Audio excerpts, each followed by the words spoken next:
Okulonga kaka. Est-ce que ça dit? Teyemba molisusu. Oh, Yesu. Bakisa lisusu po monguna yo kapasi.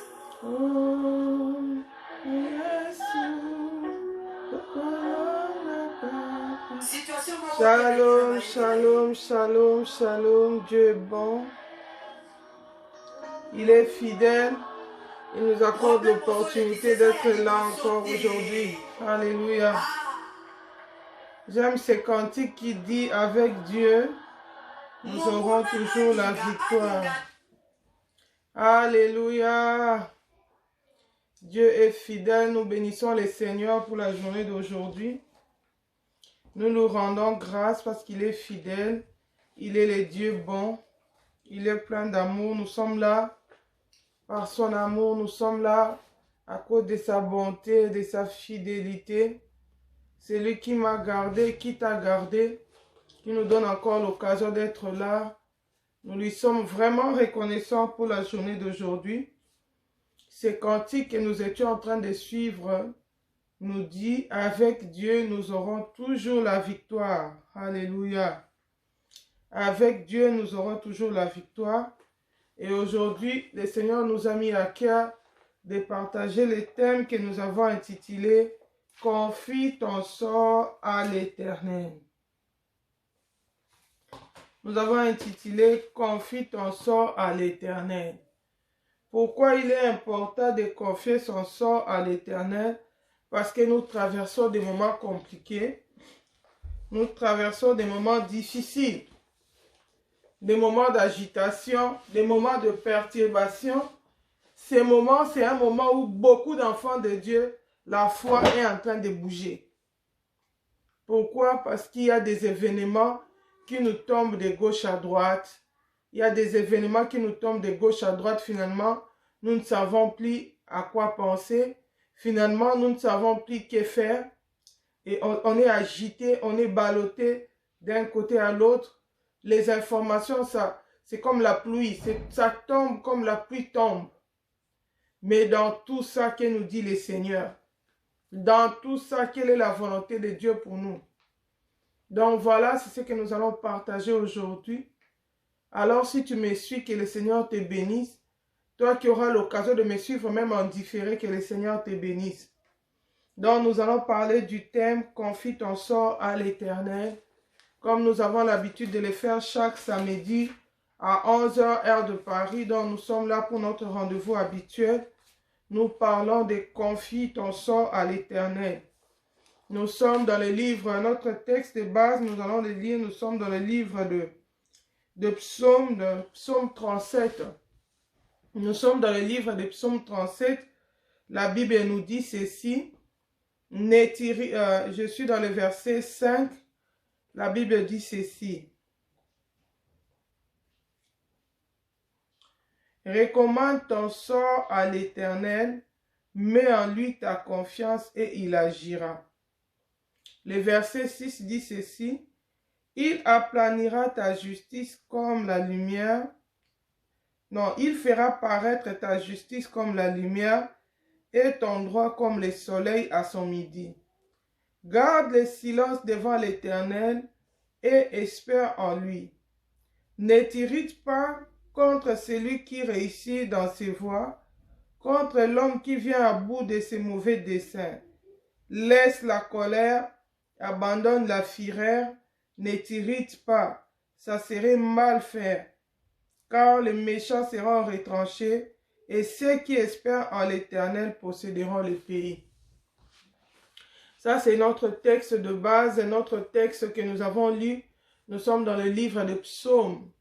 Nous avons lu dans le livre de Psaume 37, à partir du verset 5. Dans le Psaume 37, à partir du verset 5, on nous montre les conseils que David donne aux enfants de Dieu. Parce que dans la vie de David, il y avait aussi beaucoup d'agitation, il y avait beaucoup d'événements. Nous savons tous que David était un homme de guerre. Et pendant le temps de David, c'était très agité. Il y avait beaucoup de guerres, il y avait beaucoup de trahisons, il y avait beaucoup de gens qui faisaient le mal pendant cette époque-là de David. Mais David s'est confié à l'Éternel. Et il est en train de nous donner un conseil. Il nous dit, confie ton sort à l'Éternel. Bien-aimé, c'est vrai, dans le monde, il y a l'agitation. Aujourd'hui, vraiment, le Seigneur me met à cœur surtout de parler aux enfants de Dieu. C'est vrai, dans le monde, il y a l'agitation. Nous sommes dans ce monde, mais nous ne sommes pas du monde. Nous, les enfants de Dieu, nous sommes différents. Pourquoi? Parce que nous appartenons au Seigneur. C'est vrai que nous sommes dans le monde. Nous subissons les mêmes situations qu'il y a dans le monde. Nous subissons les mêmes crises qu'il y a dans le monde. Nous entendons tous l'information. Nous faisons tous face à la pandémie COVID-19. Nous faisons tous face à la crise économique, à toutes les conséquences qui s'ensuivent, à tous les problèmes qui est causé par cette période, à toutes les décisions politiques qui se prennent tous les jours du matin au soir. Mais dans tout cela, nous sommes enfants de Dieu. Il y a une différence entre celui qui est enfant de Dieu et celui qui n'est pas enfant de Dieu. Celui qui n'est pas enfant de Dieu est seul dans le monde. Il n'a pas d'appui. Il n'a personne pour refuge. Il n'a personne pour secours. Celui qui n'a pas Dieu est seul. Et la Bible dit, il est mort quoi qu'étant vivant. C'est un mort spirituel. Alléluia. Mais celui qui est enfant de Dieu, celui qui est né de nouveau, il a un Dieu à son côté. Et aujourd'hui, laisse-moi te rappeler que toutes les promesses de la Bible, toutes les promesses que le Seigneur a fait excusez-moi, et toutes les promesses que le Seigneur a fait à ses enfants dans la Bible ne sont pas enlevées parce que nous sommes pendant la période de la pandémie. Toutes ces promesses-là, ce n'est pas parti parce qu'on entend des événements. Il y a des événements, il y a des informations, il y a de mauvaises nouvelles. Ça, c'est l'une des caractéristiques des temps de la fin. Au temps où nous sommes, c'est le temps de la fin. Il y a plus de mauvaises nouvelles que de bonnes nouvelles. Si tu suis l'information, dans ces temps ici, Shalom, là, je ne sais pas voir qui est connecté, mais j'ai dit quand même Shalom à celle qui est connectée. Parce que nous vivons le dernier temps. Voilà. Sœur Gloria, la fille de Dieu, je vis qu'elle est connectée, que Dieu lui bénisse. Partagez pour que les autres sachent qu'on est là parce qu'on était interrompu tout à l'heure. Donc je disais, nous sommes au temps de la fin.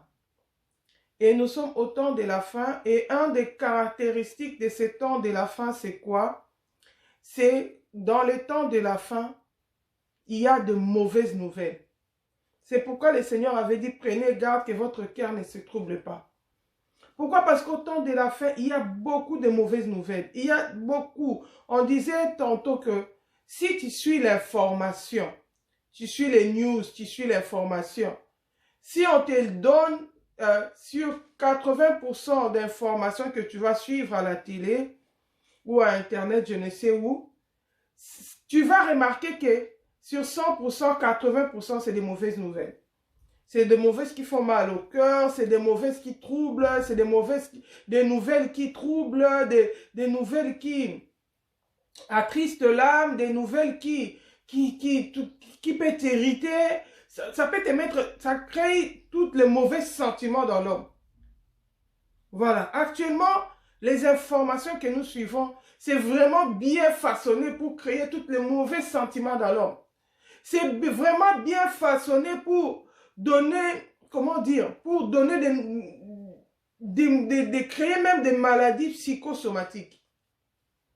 Mais dans tout ça, il y a une différence entre un enfant de Dieu et celui qui n'est pas un enfant de Dieu. Celui qui n'est pas un enfant de Dieu, il est seul.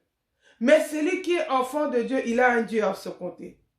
Et le Dieu que nous servons n'est pas affecté par les temps ni par les circonstances. La Bible dit, il n'y a aucune ombre de variation en Dieu. Il est le même hier, aujourd'hui, éternellement. Que tout aille bien, il reste Dieu. Que tout aille mal, il reste Dieu. Qu'il y ait de vent, qu'il y ait des tempêtes, il reste Dieu. qu'on nous annonce de bonnes nouvelles, il reste Dieu. Qu'on nous annonce des nouvelles qui nous font pleurer, il reste Dieu. Bien-aimé, si tu regardes Ecclésiaste 7, il explique qu'il y a un temps pour toutes choses. Ça, c'est pour les hommes. Les hommes, il y a des temps qui nous affectent en tant qu'humains.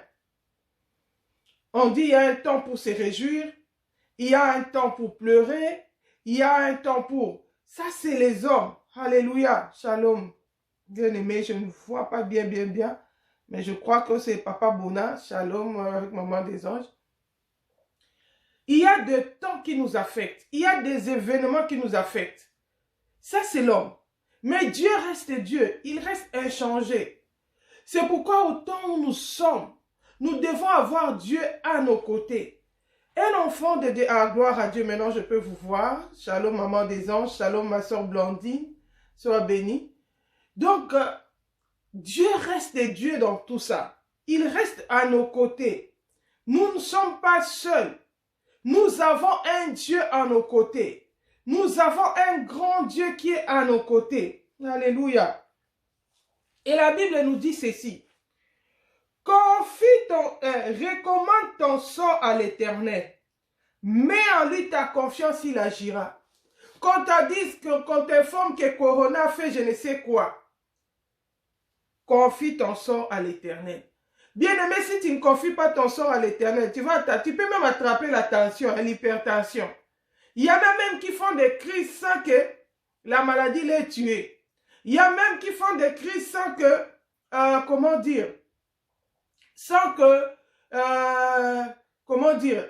le licenciement ne les tue. On t'annonce que c'est fini pour ton travail, tu ne peux plus travailler, votre entreprise est en faillite. Comme toi, toute ton espérance, tu avais mis dans l'entreprise, tu vas te suicider. Pourquoi? Parce que tu es sans Dieu. Mais celui qui est un enfant de Dieu, il n'est pas seul dans l'épreuve. Celui qui est un enfant de Dieu, il n'est pas seul dans l'épreuve. Bien-aimé, je vais te dire que nous avons un Dieu à nos côtés. Tu n'es pas seul. N'oublie pas qu'il y a un Dieu à tes côtés. Vous savez, quand on t'annonce tellement de mauvaises nouvelles, tu peux oublier qu'il y a de bonnes nouvelles.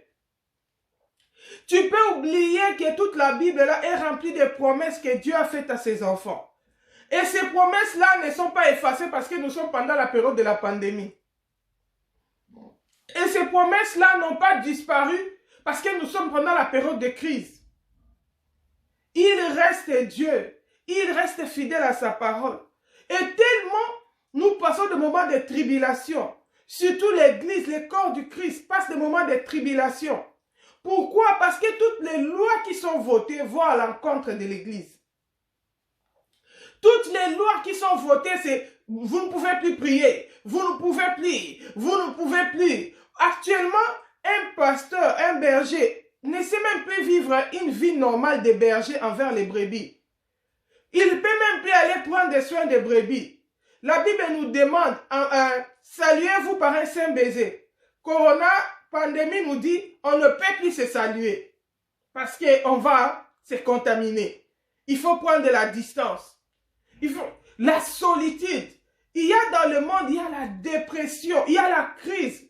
Les temps sont compliqués. Oh bien-aimé, dans tout ça, Dieu reste Dieu. Dans tout ça, Dieu est à nos côtés. Dans tout ça, Dieu ne nous a pas abandonnés. Si tu entends tellement de mauvaises nouvelles, tu peux penser que on est déjà dans, Dieu nous a déjà laissés. Non, la Bible dit, je ne vous abandonnerai pas, je ne vous délaisserai pas. Bien-aimé, tant que l'Église n'est pas encore enlevée, le Seigneur est encore avec nous. Alléluia.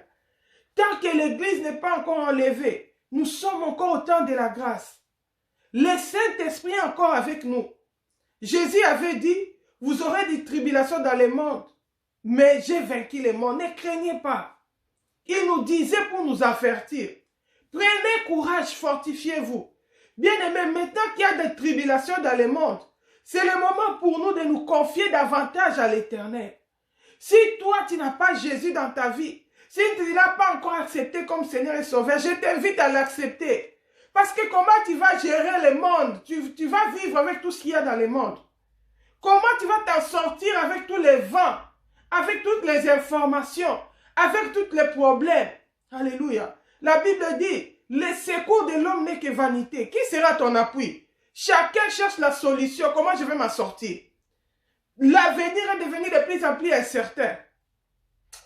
C'est pourquoi quand je regarde des fois ce qui se passe dans le monde, je bénis l'Éternel, il reste Dieu. Il y a beaucoup de gens qui avaient abandonné le Seigneur parce qu'ils avaient eu d'autres appuis dans le monde. Ils avaient négligé la relation avec Dieu. Pourquoi? Parce qu'il a d'autres appuis. Il s'appuyait sur son intelligence, il s'appuyait sur sa force, il s'appuyait sur sa richesse, il s'appuyait, oh bien-aimé, sur son travail. Peut-être il a un contrat à durée indéterminée. Ça devient son réconfort, ça devient son appui. Il s'appuie peut-être sur sa maison. J'ai acheté une maison. Il s'appuie peut-être, je vis en Europe. Il s'appuie peut-être, j'ai ceci, son statut social. J'ai bâti ceci, j'ai fait ceci. Il s'appuie sur son intelligence, bien-aimé. Mais autant nous sommes, nous nous rendons compte de l'impuissance de l'homme face à Dieu. Nous nous rendons compte que tout ce qui était comme appui est en train de s'ébranler. Tout ce qui considérait notre orgueil, tout ce qui était notre secours, devient sans force. Ça ne peut pas nous délivrer. Oh bien-aimé. Combien de gens sont morts dans la pandémie? Alléluia. Combien de gens sont morts dans la pandémie? Ils ont laissé des richesses. Ils ont laissé des projets. Ils ont laissé des familles. Oh bien-aimé. Tout ça, ça doit nous interpeller.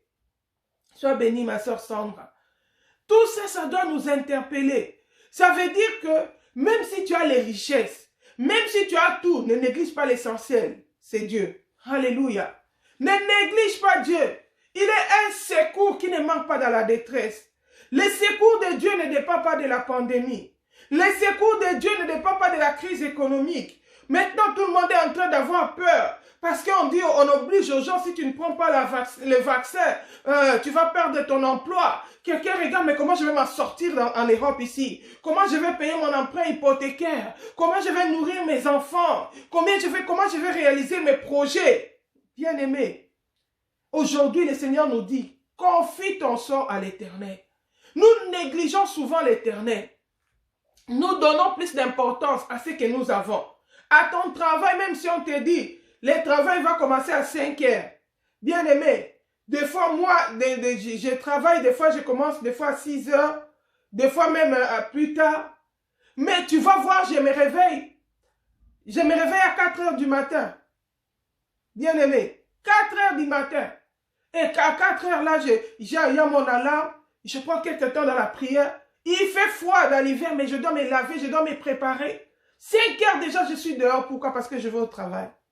Mais si Dieu t'exige ça, il t'exige même pendant 3 mois seulement, de te réveiller à 4 heures, chaque jour, pour que tu prennes le temps dans la prière, pour que tu prennes le temps peut-être dans la lecture de la parole.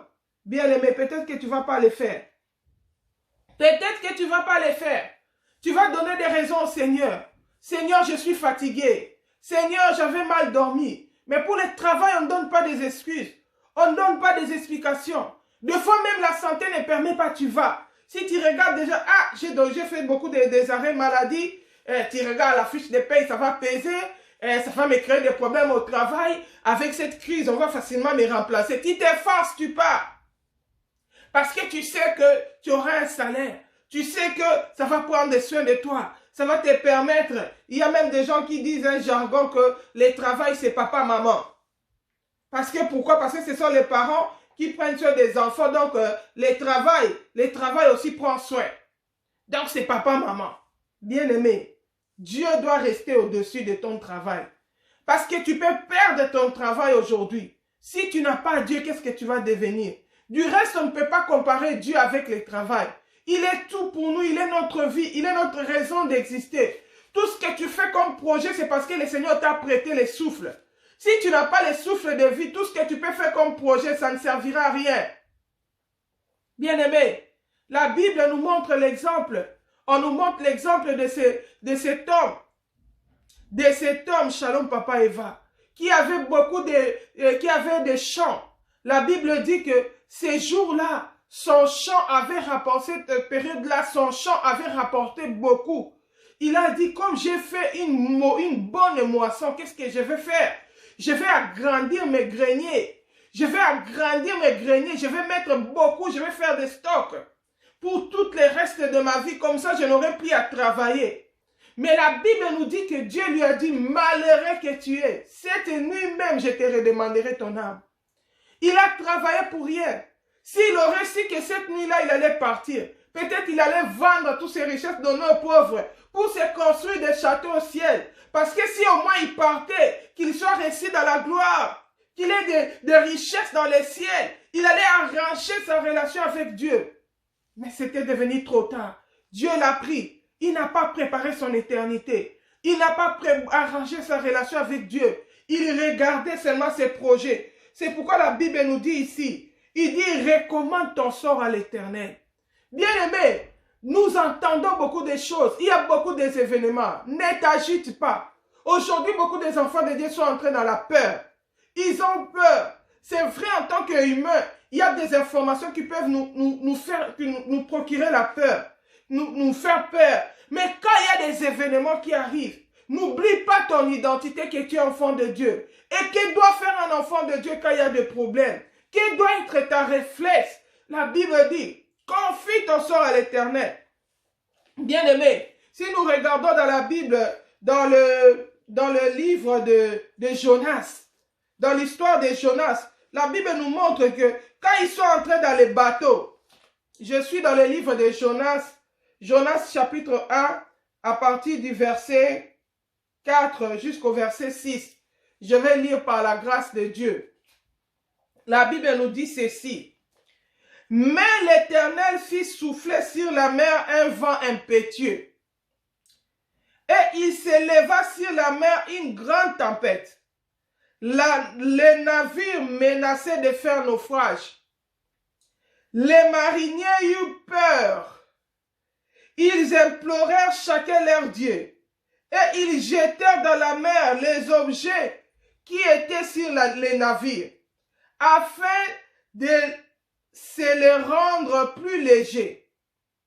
Jonas descendit au fond du navire, se coucha et s'endormit profondément.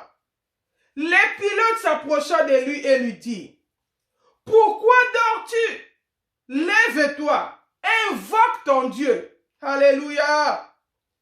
Peut-être voudra-t-il penser à nous et nous ne périrons pas. Bien-aimé, quand il y a naufrage, quand tu as peur, invoque l'Éternel. Alléluia.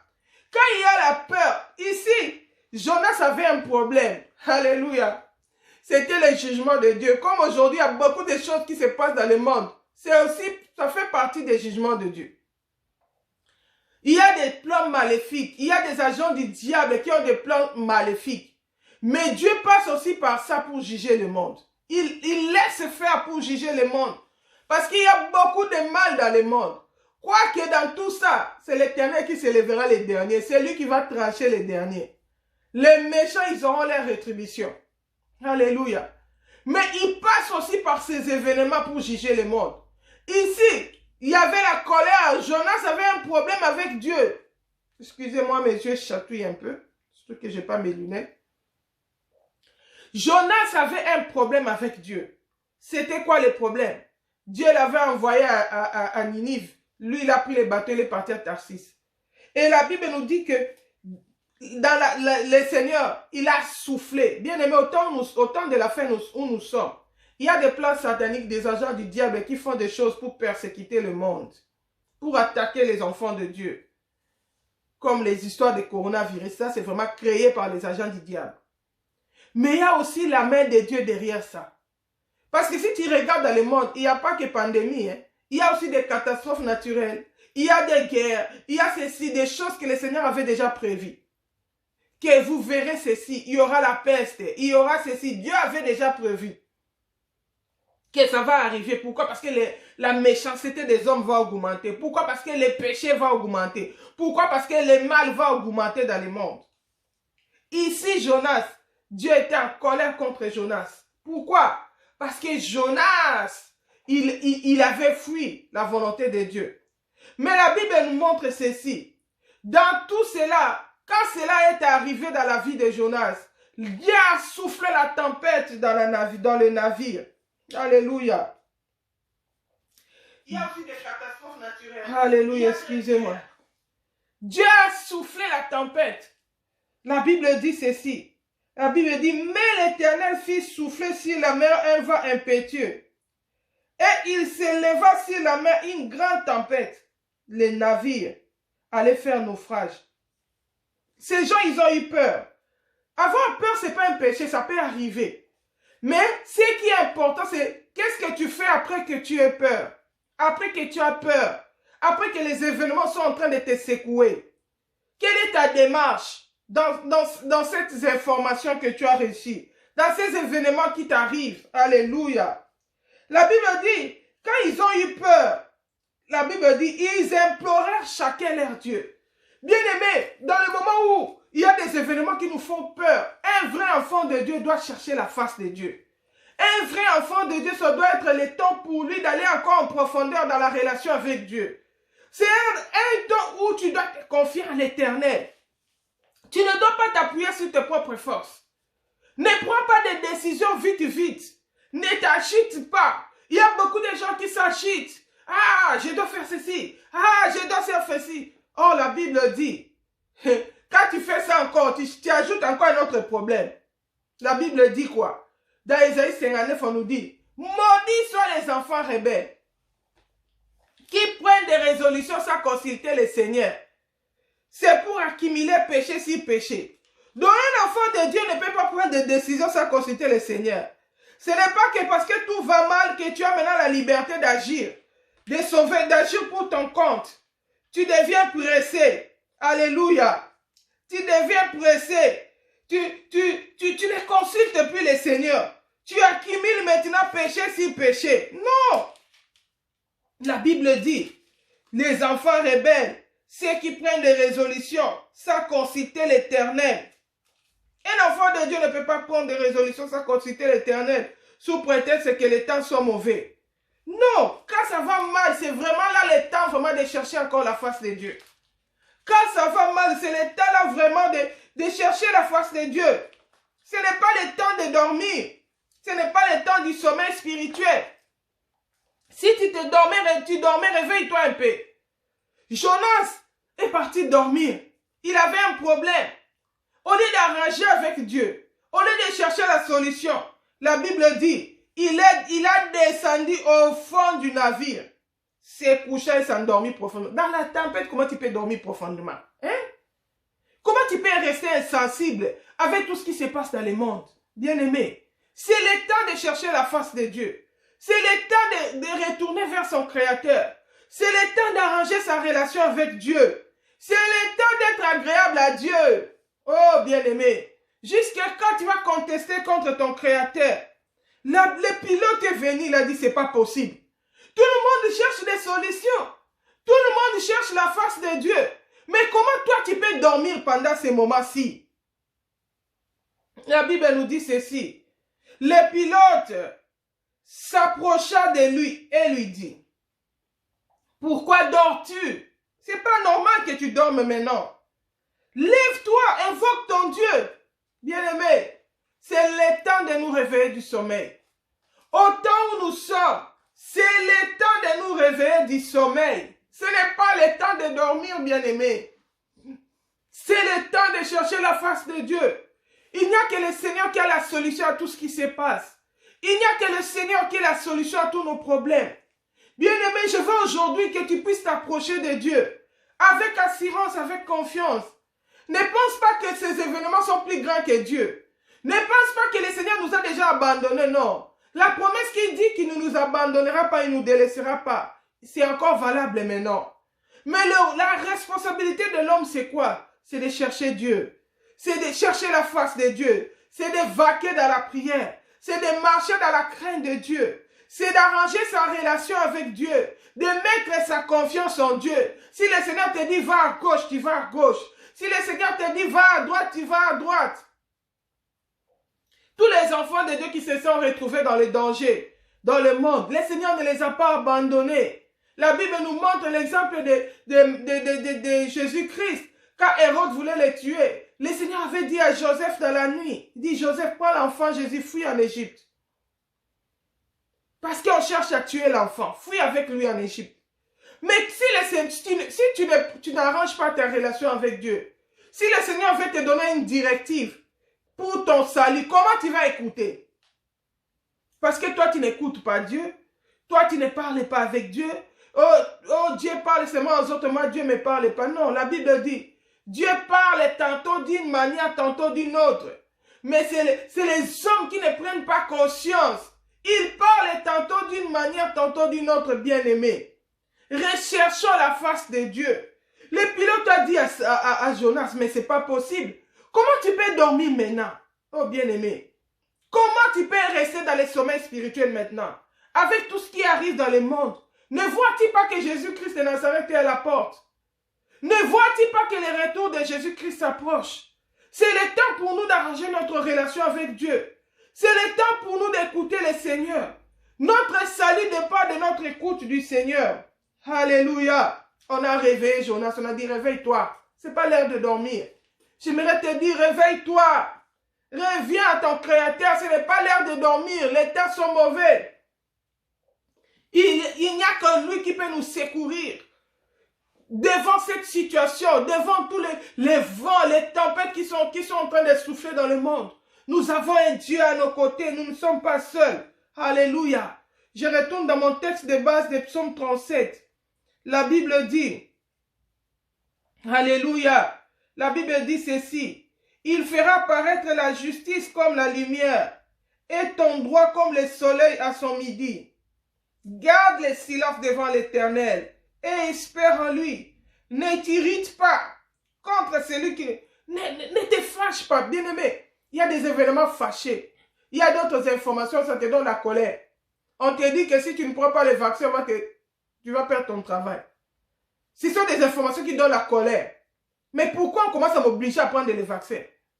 Pourquoi on oblige? Je suis libre. Le vaccin, c'est un problème de santé. C'est à moi de décider si je veux ou pas.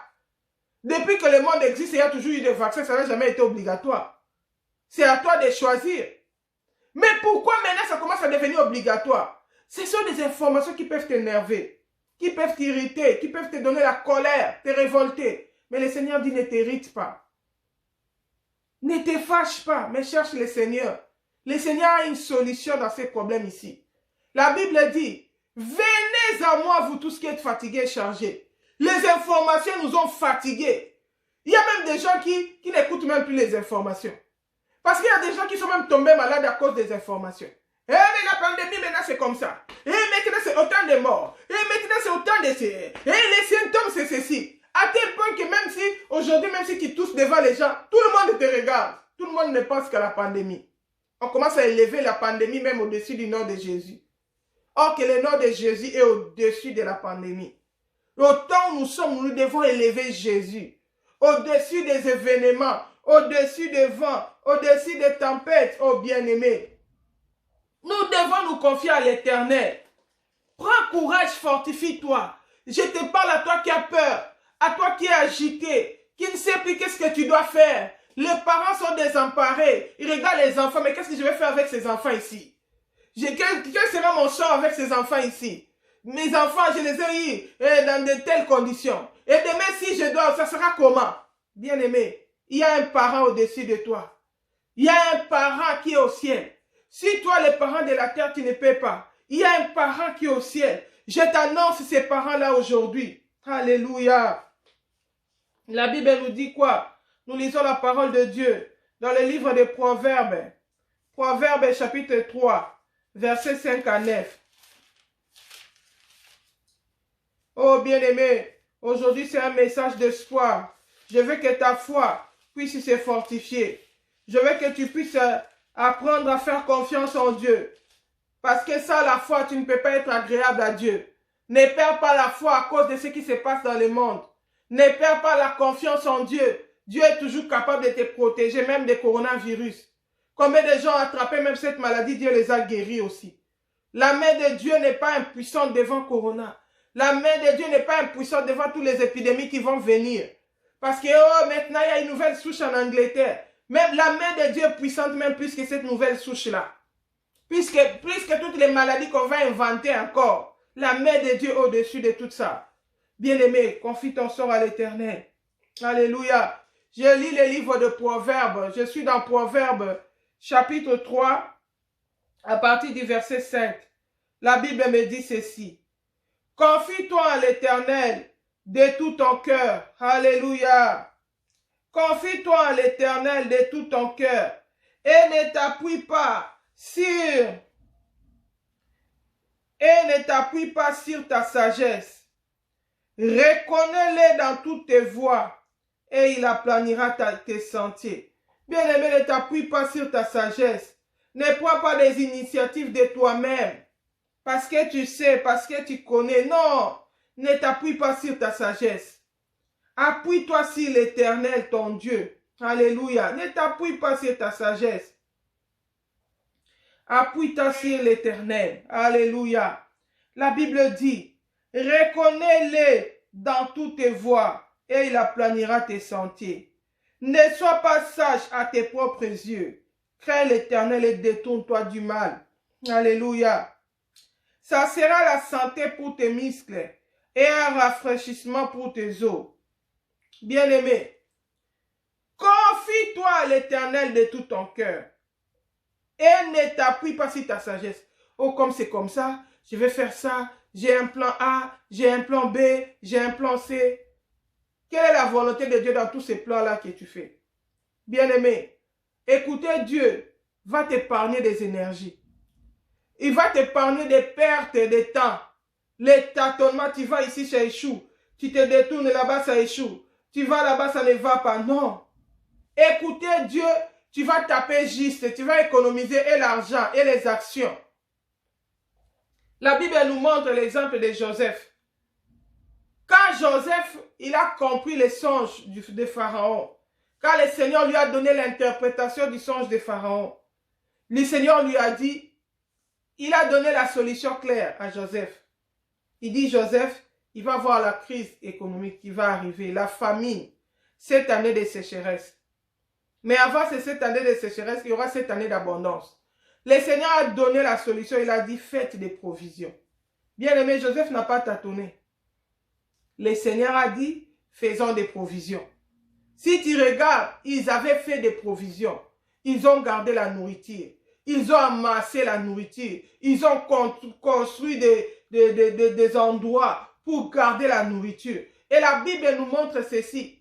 Quand la famine était arrivée, quand les gens mouraient de faim, quand il y avait l'agitation, et ils étaient dans la paix. Dans la sécheresse, et ils étaient bénis. Ils étaient devenus puissants. Pourquoi? Parce qu'ils avaient la richesse. Bien aimé, quand il y a les situations de crise, de famine, il y a beaucoup de choses qui se font. Hein. Si tu regardes dans l'histoire de Joseph ici, pendant cette souffrance-là, tu vas remarquer qu'ils avaient perdu même leur propriété. Ils ont commencé même à donner leur propriété à Pharaon pour qu'il puisse les délivrer de la famine. Toi qui te confies encore dans tes propriétés, hein, coronavirus peut emporter ça. La crise économique peut emporter ça. Alléluia. Ça peut emporter ça. Pourquoi? La famine. À cause de la crise. Si tu regardes dans un truc...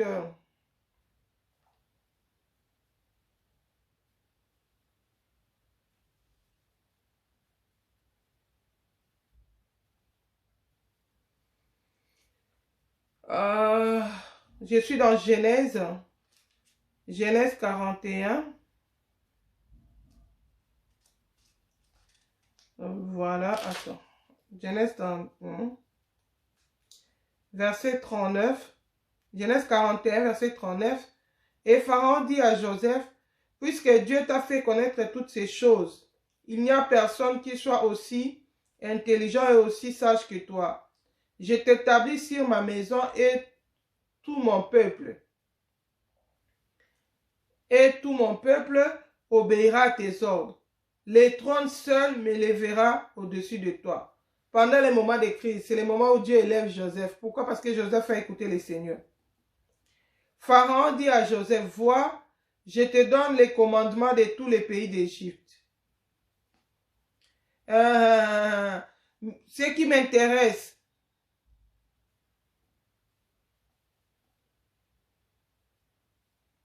le verset qu'il recommande, voilà. Le verset, si tu regardes le verset 32 jusqu'au au verset 36, la Bible dit, Joseph disait, si Pharaon a vu les songes se répéter, voilà, je peux passer au verset 33. La Bible dit, maintenant que Pharaon choisisse un homme intelligent et sage, qu'il le mette à la tête du pays d'Égypte, que Pharaon établisse des commissaires sur le pays, pour lever un cinquième des récoltes de l'Égypte, pendant les 7 années d'abondance. On a voté une nouvelle loi. Pourquoi? Parce que Dieu avait prévenu que la sécheresse venait. Prenez un cinquième, gardez, ça on mangeait pas, ça c'était des réserves. C'était comme la taxe que le peuple payait à l'État. La Bible dit qu'il rassemble tous les produits de ces hommes, de ces bonnes années qui vont venir, qu'il fasse sous l'autorité de Pharaon des amas de blé, des approvisionnements dans les villes, et qu'ils en aient la garde. Ces provisions seront en réserve pour les pays, pour les 7 années de famine qui arriveront dans les pays d'Égypte, afin que les pays ne soient pas consumés par la famine. Alléluia. Pendant tout ce temps-là, ils ont fait comment dire, que Joseph avait dit. Si tu regardes au verset 54, toujours Genèse 41, la Bible dit, et les 7 années de famine commencèrent à venir, ainsi que Joseph l'avait annoncé. Il y eut famine dans tous les pays, mais dans tous les pays d'Égypte, il y avait du pain. Pendant que les autres sont dans la famine, et ils avaient du pain. Pourquoi? Parce qu'ils étaient avertis par le Seigneur. Parce qu'ils avaient écouté le Seigneur. La Bible dit ceci. Quand tous les pays d'Égypte furent aussi affamés, maintenant c'est la population qui entre dans la famine, le peuple cria à Pharaon pour avoir du pain. Pharaon dit à tous les Égyptiens, allez vers Joseph et faites ce qu'il vous dira. La famine régnait dans tous les pays. Joseph ouvrit tous les lieux d'approvisionnement et vendit du blé aux Égyptiens. Commerce. On commence à vendre ça aux Égyptiens. La famine augmentait dans les pays d'Égypte. Et de tous les pays, on arrivait en Égypte pour acheter du blé auprès de Joseph. Car la famine était forte dans tous les pays. À cause de la famine, il y avait maintenant la famine, la sécheresse. Mais la population allait acheter chez Pharaon. Pourquoi? Parce que Pharaon avait fait des réserves pour lui. On ne donnait pas gratuit à la population. Il venait acheter avec l'argent. Des lois qui naissent à cause de la sécheresse, à cause de la crise économique. Mais tu vas remarquer pendant que dans Canaan là-bas, la famine, on va faire quoi? Jacob avec ses fils sont allés chercher la nourriture. On a appris qu'on est en train de vendre du blé en Égypte. Bien aimé, la sécheresse va arriver. Hein? À la lieu où nous allons, la sécheresse va même frapper dans le monde. Bien aimé, mais si tu attends le Seigneur, si tu prends le temps d'écouter le Seigneur va t'orienter. Le Seigneur va te montrer la marche à suivre. Tu ne vas pas aller en ordre dispersé. Tu ne vas pas aller tâtonner. J'ai fait ça. Comme hier, j'ai appris une nouvelle qui m'a vraiment fait du mal. Malgré c'était ce qui m'a rendu un peu triste. C'est une personne que je ne connais même pas. Mais on m'a appris, j'ai suivi dans les news un garçon qui est ici en Belgique, ici un jeune papa, qui roulait ici en Belgique, ici il travaillait. Il est parti vite faire son chantier au Congo là-bas, il construisait sa maison. Il est parti comme ça pour sauver sa famille. Avec toute la souffrance qu'il y a en Europe ici pour travailler, les conditions, les tout. Tu fais des économies. Comme ici en Égypte, ils avaient fait des économies. Ils ont dit, on va manger, un cinquième, on ne va pas prendre, on ne va pas manger. Au lieu de, c'est comme nous ici, on paie, comme le Seigneur nous a dit, on paye notre revenu au Seigneur. Et il donnait l'État, c'était la taxe de l'État, la loi qu'on avait votée. Pourquoi? Parce qu'il y aura la sécheresse. Ils devaient donner 20% de leurs revenus. Un cinquième. Quand tu fais tes récoltes, la taxe de l'État augmentée, c'est un cinquième. Tu donnes un cinquième à l'État. Toi, tu utilises l'autre. Le peuple gémit, le peuple est dans la souffrance. Mais le peuple manquait quoi? La révélation. Il ne savait pas qu'il y aurait la sécheresse. Mais Pharaon savait parce qu'il avait eu la révélation de la part de Dieu. Et comme Joseph avait interprété la révélation, ils ont fait des provisions. Ils ont amassé, l'État est devenu riche. Mais la population était devenue pauvre.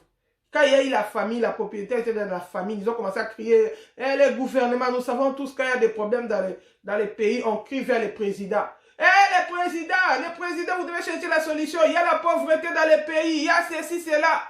Bien aimé, à l'époque d'Égypte aussi, ils ont commencé à crier vers Pharaon. Nous avons fait, trouve-nous une solution. Pharaon a dit, allez chez Joseph, il avait fait il a des réserves, l'État a des réserves, mais il faut payer. Ce n'était pas gratuit, bien aimé. Donc, dans des situations de crise, il y a toujours des lois qui viennent. Et des fois, des lois qui sont difficiles. Des lois qui sont compliquées.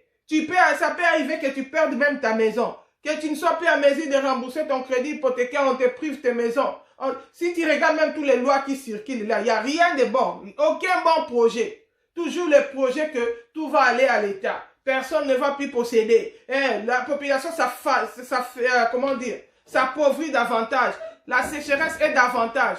Mais dans tout ça que nous dit le Seigneur, dans tout ça, quelle est la volonté de Dieu pour nous? Alléluia. La Bible dit, confie ton sort à l'Éternel. Bien aimé, la Bible dit, est-ce que l'homme ne sait pas ce que peut enfanter un jour? On dormait, bien aimé, on ne connaissait pas qu'il y avait une histoire de corona. On ne savait pas qu'il y aurait une pandémie qui va arriver. On ne pouvait pas planifier tout ce qui est arrivé. Parce que nous sommes les hommes, nous sommes limités. Mais celui qui connaît l'avenir, c'est Dieu. Celui qui connaît le lendemain, c'est Dieu. Oh, alléluia. C'est pourquoi la Bible nous dit, confie ton sort à l'Éternel. Dans la barque de ta vie, tu vois, il y a des tempêtes. Tu te sens menacé, tu ne sais plus que faire. Ne dors pas spirituellement. La Bible dit, ce n'est pas l'heure de dormir, mais c'est l'heure de nous réveiller en fin du sommeil. Bien-aimé, réveille-toi, cherche Dieu. Que le Seigneur t'oriente. Le Seigneur qui avait donné la solution à Joseph, il est le même hier, aujourd'hui, éternellement. Il n'a pas encore changé. Il est capable de donner aussi la solution à ton problème. Il est capable de t'orienter. Que tu n'agisses pas. Regarde ce garçon. Il est parti construire son chantier au Congo. Il travaille ici, il se sacrifie. Il est courageux, on le félicite. Il gagne son argent. Il fait ses projets. Il dit, bon, je vais me construire une maison. Peut-être que ça va chauffer là-bas, je pourrais aller là-bas. Il a laissé les chantiers. Toutes les économies sont parties pour rien.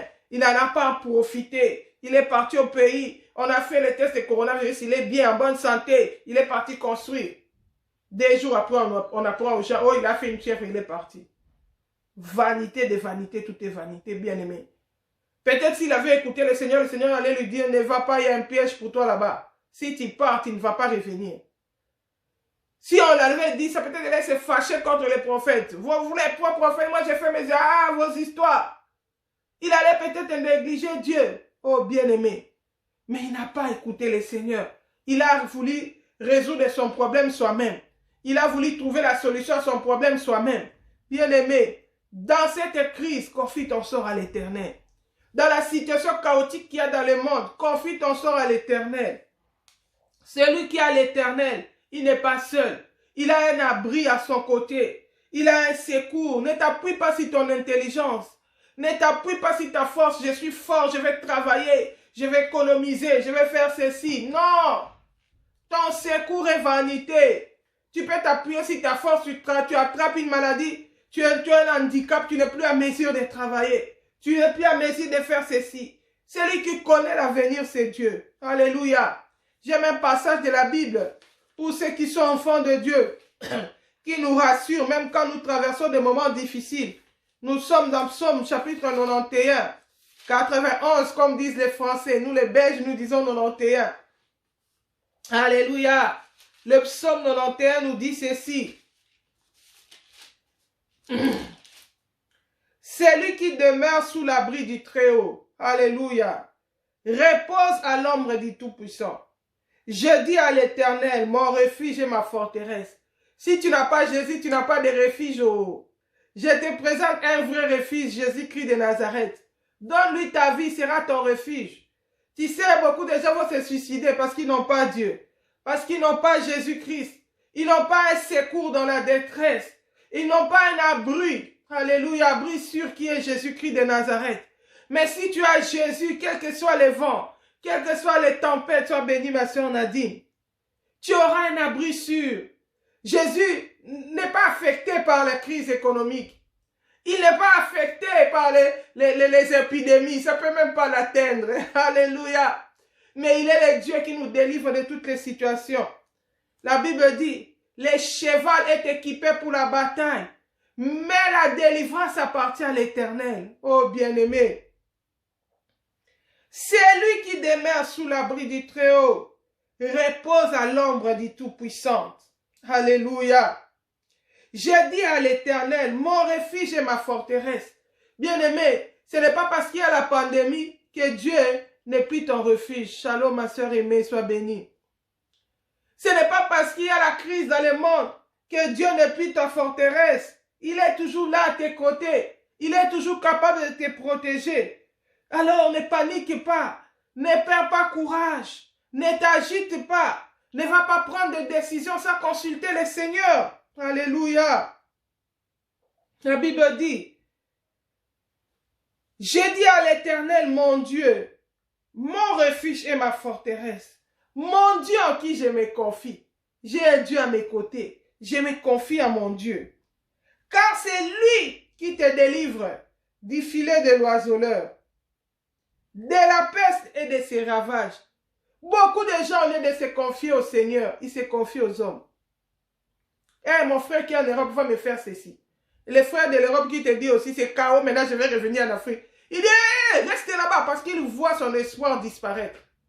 Non, reste, même si tu vas mourir, même si tu vas taper pandémie, si c'est coronavirus, même si on va te donner la marque de la bête, même si on va te faire quoi, reste là-bas parce que moi je veux que tu sois là pour que tu continues à m'envoyer l'argent. Bien-aimé, maudit soit celui qui se confie dans l'homme. Alléluia. La Bible dit, hein, c'est Dieu qui me délivre du filet de l'oiseleur. Quand les sorciers font des plans contre moi, c'est Dieu qui me délivre de leur filet de la sorcellerie. Il me délivre de la peste et de ses ravages. Bien-aimé, Covid-19, bientôt on va nous frapper encore Covid-21. C'est Dieu qui me délivre. C'est une peste, c'est une contagion. C'est Dieu qui me délivre de ça. Si tu crois que Dieu est capable de te délivrer de Covid, il va te délivrer. Dieu honore la foi. Alléluia. C'est pourquoi la Bible dit, quand je reviendrai sur la terre, trouverai-je encore la foi? Des fois quand on lit ça, mais Seigneur, pourquoi le Seigneur dit ça? Il y aura la foi, non? On croit en lui, non? Bien-aimé, quand les événements commencent à tomber, c'est là qu'on saura que si tu as la foi ou tu n'as pas la foi.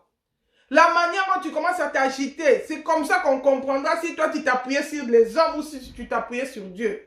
Parce que Dieu n'a pas changé, il est toujours dans son trône. Il reste Dieu. Mais est-ce que toi, qu'est-ce qui fait que toi tu t'agites? C'est la foi qui a bougé. Alléluia. La Bible dit, car c'est lui qui te délivre du filet de l'oiseleur, de la peste et de ses ravages. Alléluia. Il te couvrira de ses plumes et tu trouveras un refuge sous ses ailes. Oh bien-aimé, Jésus protège. Jésus est notre refuge. Que ce soit quand tout va mal, il est notre refuge.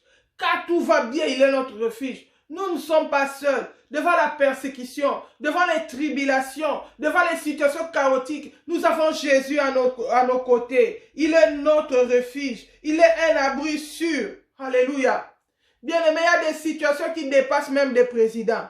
Il y a des situations qui dépassent même des rois. Il y a des situations qui dépassent même des parents. Il y a des situations qui dépassent même des pasteurs. Moi, j'ai déjà lu dans la Bible, une femme collait son mari, lui dit, donne-moi des enfants ou je meurs. Le mari se fâche. Il dit, suis à la place de Dieu qui t'a rendu stérile. Le mari est incapable de lui donner un enfant. J'ai déjà vu dans la Bible, les femmes, deux femmes, à cause de la sécheresse de la famine, ils se sont arrangés. On va manger ton enfant aujourd'hui. Après demain, on va manger mon enfant. À cause de la famine. Ils sont devenus cannibalistes à cause de la crise économique, à cause de la famine qui était à Samarie. Ils ne pouvaient pas sortir. La Bible dit, ils ont commencé le lendemain quand ils sont venus, on dit maintenant c'est le tour de l'autre enfant. La femme l'a dit, hé, mon enfant, non, mange pas mon enfant. Ils sont devenus sorciers sans savoir, manger la chair humaine. À cause de la faim, à cause de la chasseresse. Au lieu de consulter le Seigneur, au lieu d'aller chercher le secours de Dieu. La Bible dit, ils sont venus chez le roi. Ils ont dit au roi, regarde, on s'était entendu, on a mangé mon enfant. Maintenant c'est le tour de son enfant, il ne veut pas. Le roi déchirait ses habits. Parce qu'il était incapable de donner la solution à ces problèmes. Bien aimé, il y a des problèmes que les gouvernements de ce monde ne peuvent pas résoudre. La preuve, nous avons vu avec la pandémie ici, malgré qu'il y a beaucoup de mystères autour de cette pandémie. Mais on nous présentait des gouvernements qui étaient incapables de donner des solutions à la problème. Oh, nous ne pouvons rien faire. Solution, c'est ma masque. Et nous pouvons changer des lois le matin, on change à midi, on change, le soir, on change. Ils nous montrent leur incapacité. On a découvert même un nouveau vocabulaire pandémie qu'on ne connaissait pas. Mais il y a quelqu'un dans le ciel. La Bible dit, lui, il a dit, venez à moi, vous tous qui êtes fatigués et chargés. Je vous donnerai du repos. Le Seigneur est capable de nous donner du repos. Le Seigneur est toujours un abri sûr. Alléluia. Il est notre refuge. Il n'est jamais fatigué par les circonstances de la vie. La Bible dit, si on va à lui, il va nous couvrir de ses plumes. On trouvera un refuge sous ses ailes. Sa fidélité est un bouclier et une cuirasse. Nous avons un Dieu qui est fidèle, qui ne nous abandonne pas. Nous avons un Dieu qui est fidèle, qui ne nous délaisse pas, bien-aimé. Confie ton sort à l'Éternel. Mets à lui ta confiance. Arrête de t'agiter. Souviens-toi que dans la barque où tu es, il y a Jésus-Christ de Nazareth. La Bible dit, les apôtres, quand ils ont vu les naufrages, ils voulaient mourir. Ils ont dit, hey, réveille-toi Jésus, oh, réveille-toi. Bien-aimé, réveille-toi de ton sommeil. Réveille Jésus. Cherche Jésus. Va encore approfondir avec Jésus. Combien des enfants de Dieu sont devenus charnels? Ils ont perdu l'intimité avec Dieu. Les dons spirituels ne fonctionnent même plus. Il y a eu le refroidissement spirituel. Pourquoi? Parce qu'ils étaient très occupés par les activités du monde. Ils sont très occupés par le travail. Ils sont très occupés par les études. Ils sont très occupés par les commerces. Ils sont très occupés par leurs activités. Oh bien-aimé, redonne du temps au Seigneur. Retourne dans l'intimité avec le Seigneur. Il a dit, je ne laisserai pas dehors celui qui vient à moi. Si tu viens à lui, il ne va pas te rejeter. Le Seigneur est prêt à te restaurer. Le Seigneur est prêt à restaurer même tes dons spirituels. Il est prêt à restaurer ta relation avec lui. Si seulement tu t'humilies, si seulement tu retournes à ton Père. L'enfant prodigue, quand c'était devenu compliqué dans sa vie, il avait pris la décision de retourner dans la maison du Père. Il s'est souvenu, il a dit non, dans la maison de mon Père, il y avait du pain en abondance. Dans la maison de mon Père, il n'y avait pas la famine. Dans la maison de mon Père, je ne menais pas cette vie de saleté. Il a pris la décision, il a dit, je retournerai vers mon Père. Je lui dirai, j'ai péché contre toi. Oh, aujourd'hui, le Seigneur t'ouvre les mains. Il te tend la main. Il attend des enfants prodigues. Ceux qui avaient abandonné le Seigneur. Maintenant que ça chauffe dans le monde, qu'est-ce que tu vas faire? Retourne vers ton Créateur. Répare ta relation avec Dieu. Il est prêt à t'accueillir. Il est prêt à redevenir un refuge pour toi. Il est prêt à redevenir un abri pour toi. Il est un abri sûr. Il est un abri sûr. Aujourd'hui, je te présente Jésus de Nazareth. Toi qui es enfant de Dieu, prends courage, fortifie-toi. Toi qui avais oublié ton identité, toi qui étais agité, ta foi avait bougé, tu ne savais plus que faire, tu ne savais plus dans quelle direction aller. Confie-toi à l'Éternel. Le Seigneur a une solution pour toi. Le Seigneur a une solution pour toi. Il est la solution à tous les problèmes. Ce n'est pas le temps de rechercher les hommes. C'est le temps de rechercher Dieu. C'est le temps de rechercher Dieu. La solution se trouve dans le Seigneur. La solution se trouve dans les genoux. La solution se trouve dans la présence de Dieu. Retourne à ton Créateur. Aujourd'hui, le Seigneur nous dit, confie ton sort à l'Éternel. Bien-aimé, quand tu t'approches de Dieu, approche-toi avec assurance. La Bible dit, nous devons nous approcher avec assurance auprès du trône, auprès de notre Dieu. Il est rémunérateur, il est de ceux qui le cherchent. Il est le consommateur de notre foi. Bien-aimé, approche-toi avec foi. Ne perds pas la foi parce que ça va mal dans le monde. Non, Dieu honore la foi. Dieu fait la différence entre ses enfants et ceux qui ne sont pas ses enfants. Partout, il y a eu des jugements de Dieu, même en Égypte. Dieu avait toujours fait la différence pour ses enfants. Nous avons un maître à nos côtés. Nous avons un abri sûr. Confie ton sort à l'Éternel. Mets en lui ta confiance, il agira. Ne t'appuie pas sur tes calculs. Ne t'appuie pas sur ton intelligence. Tu ne sais pas ce que demain peut faire. Mais appuie-toi sur Dieu. Voilà, nous allons nous arrêter là pour aujourd'hui. Que le Seigneur bénisse cette parole. Qu'il scelle cette parole par son sang. Que cette parole produise en nous des fruits dignes de la repentance. Si nous avons des relations à réparer avec Dieu, réparons avant qu'il ne soit trop tard. Car tous ces signes nous montrent le retour imminent de Christ. Jésus peut revenir à n'importe quel moment. Ne va pas dans le péché. Ne va pas dans la colère. Ne va pas dans la peur, dans les inquiétudes. La Bible dit l'amour parfait bannit la crainte. Bien-aimé, celui qui a la foi ne marche pas dans la peur, dans les inquiétudes. La Bible dit ne vous inquiétez de rien, mais confiez votre sort à l'Éternel. La Bible dit ne vous inquiétez de rien, mais par des prières, par des supplications, faites connaître à Dieu quels sont vos besoins, quels sont vos désirs. Dépose tes angoisses au bas de la croix de Jésus. Dépose ta responsabilité au bas de la croix de Jésus. Fais-lui confiance. Demande-lui la marche à suivre. Pose-lui la question, comment dois-je réagir dans cette situation? Comment, dans quelle direction je dois prendre? Et je sais que le Seigneur ne manquera pas de te répondre.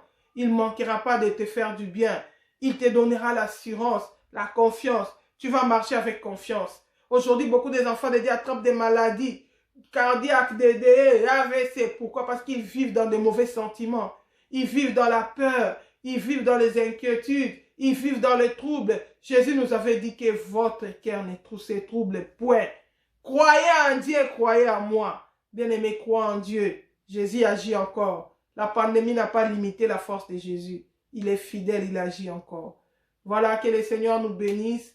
Si Jésus-Christ ne revient pas, on se retrouve samedi prochain à 11 h, heure de Paris. Partage ces messages pour édifier plusieurs, pour fortifier la foi de plusieurs. Que le Seigneur nous bénisse. Shalom, shalom. À samedi prochain. Bye bye.